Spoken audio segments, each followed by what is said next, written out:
maman. C'est bien, mon cœur. Merci. Merci. Petit crapaud.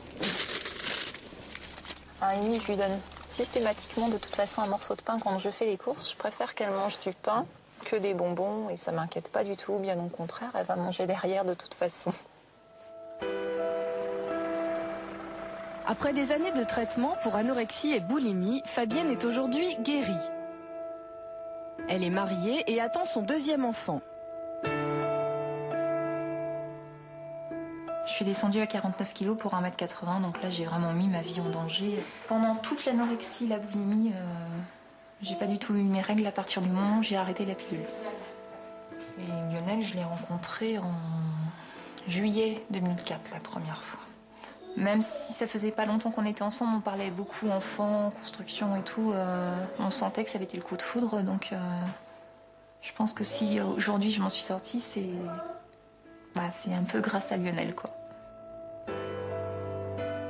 Depuis que je suis enceinte, honnêtement, je fais pas plus que ça attention à ce que je mange.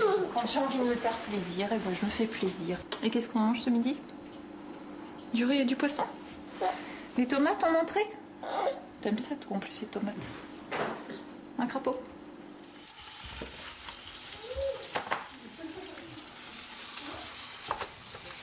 Audrey, une amie, est venue la rejoindre pour déjeuner.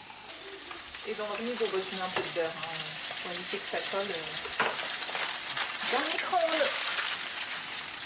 Alors, le plus important dans le frigo, c'est les yaourts. Parce que je ne mange que ça le matin avec mon jus de fruits. Par contre, ça, c'est des habitudes, on va dire, de la maladie qui sont restées. Je ne peux pas déjeuner autrement. Il n'y a que le produit laitier, et le verre de jus d'orange et du pain que je déjeune le matin. Et en ce moment, j'ai des envies, en étant enceinte, de cornichons. Mimi, ça fait combien de temps que tu manges comme nous? Hein? Papa et maman, ils ont commencé à donner les morceaux, t'as des 15 mois? Et mademoiselle raffole de viande comme papa. Ah ouais, ça y est.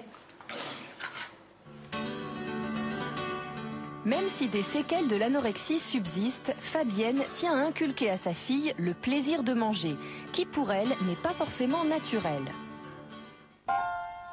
Aujourd'hui, elle est allée jusqu'à faire une mousse au chocolat. Et elle en mange.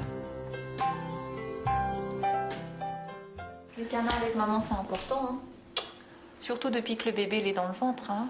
T'as besoin des canards avec maman. Oui.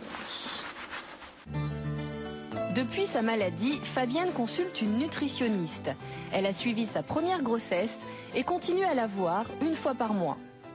Ce qui est important de préciser, c'est que quand on se voit toutes les deux, c'est une surveillance d'une grossesse qui est tout à fait normale. Donc on va commencer par vous, Fabienne, à regarder un petit peu comment évolue le poids, hein, parce que c'est quand même important, vu que c'est pas quelque chose de très facile. Allez-y, Fabienne, je vous laisse quitter les chaussures. On va soustraire un bon kilo de poids comme d'habitude. Donc là, avec 1 kilo de moins, ça fait 72,8 kg. Et c'est une excellente nouvelle, puisque Fabienne est en train de faire ce que doivent faire toutes les mamans, qui sont un peu fines au départ, c'est-à-dire prendre un peu plus de poids que la population lambda. Comment vous le vivez, cette prise de poids, Fabienne? Bien, ma foi.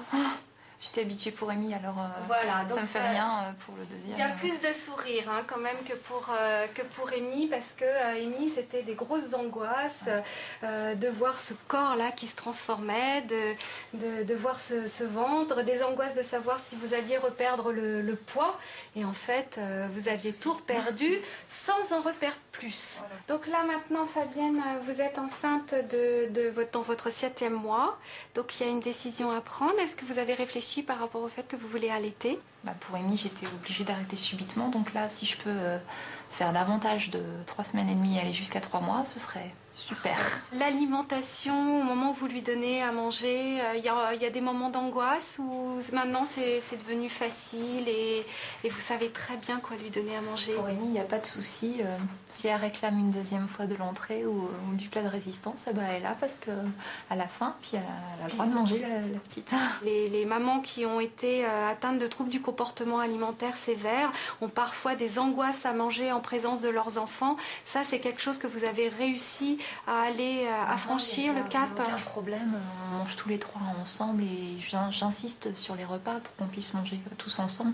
Donc pour terminer un peu cette consultation, Fabienne, je crois que c'est important de rappeler que c'est une deuxième grossesse qui a été désirée. C'est une grossesse qui démarre normalement, qui se poursuit tout à fait normalement et qui va aller au bout normalement.